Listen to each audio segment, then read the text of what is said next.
Good morning, Facebook. Isaac here in the Fox Carolina Weather Center. It is 11:30 on a Thursday. Wanted to check in with you here on Facebook once again and let you know how things are faring and how things are looking on the coast. We have brought you team extended coverage all morning long. Hope you got a chance to look and kind of see it this morning. We were bringing you team coverage from the coast.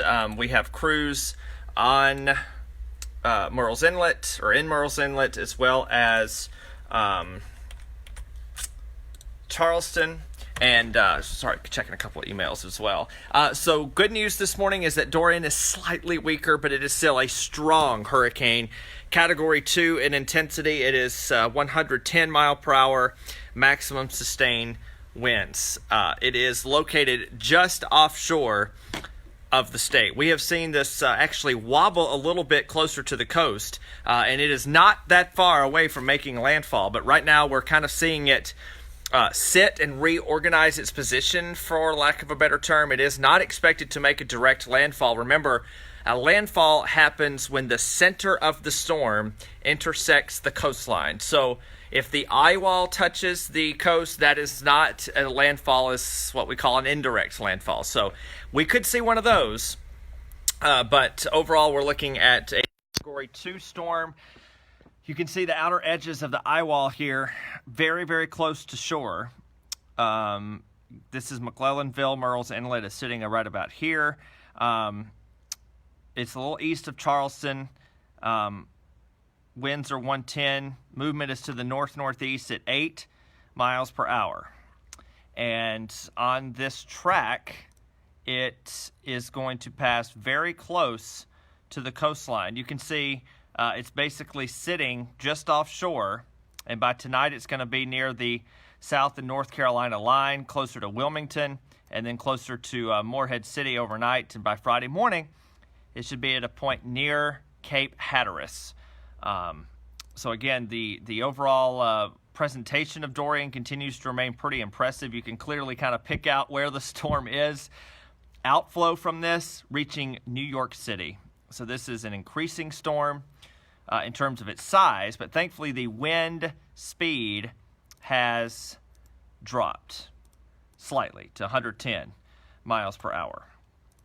Current coastal conditions, we've gusted well over 50 to 60 miles per hour at the Charleston area.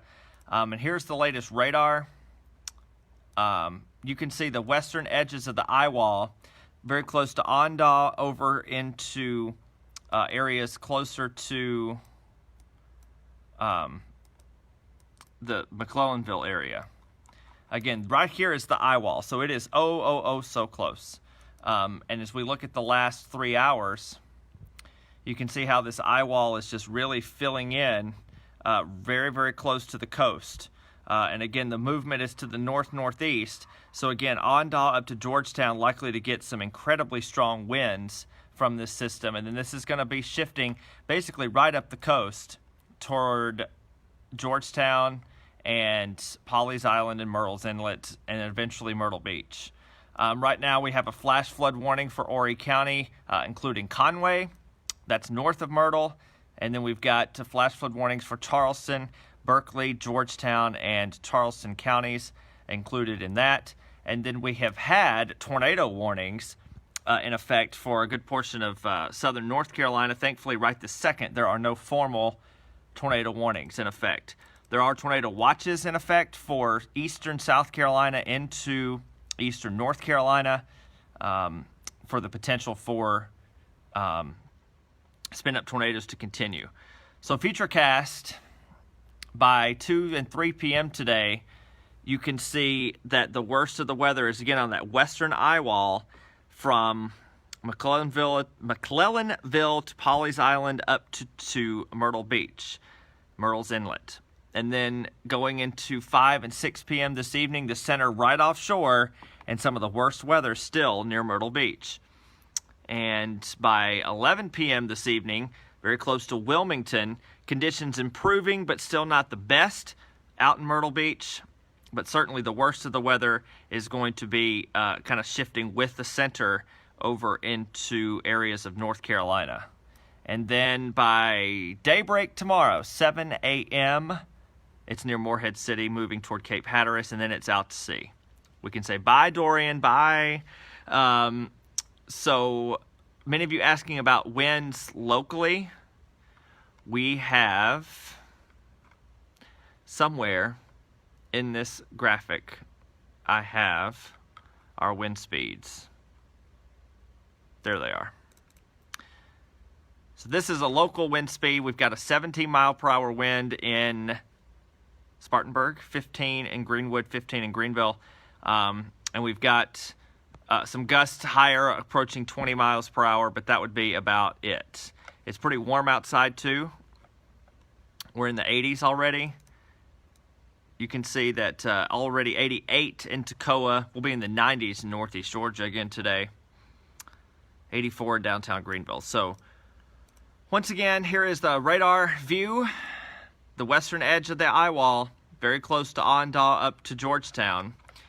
But out toward Columbia, you can see that's where the basically the cutoff is for the heaviest rain. You head east and south, you find heavier showers. And then over into the Wilmington area, very heavy rains falling right now. In fact, you can see that I'm going to turn on our rain accumulation.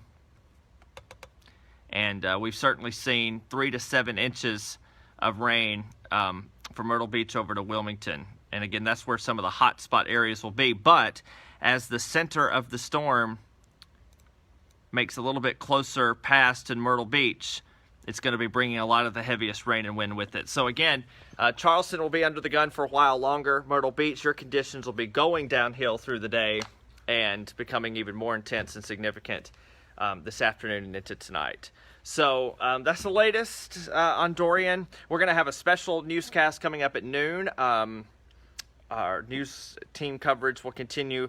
Kendra and Nicole will be handling the weather duties. I came in first, so I guess I'm the first to leave.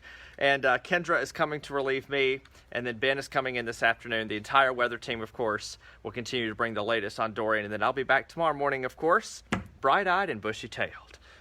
So that's the latest here for now on Dorian.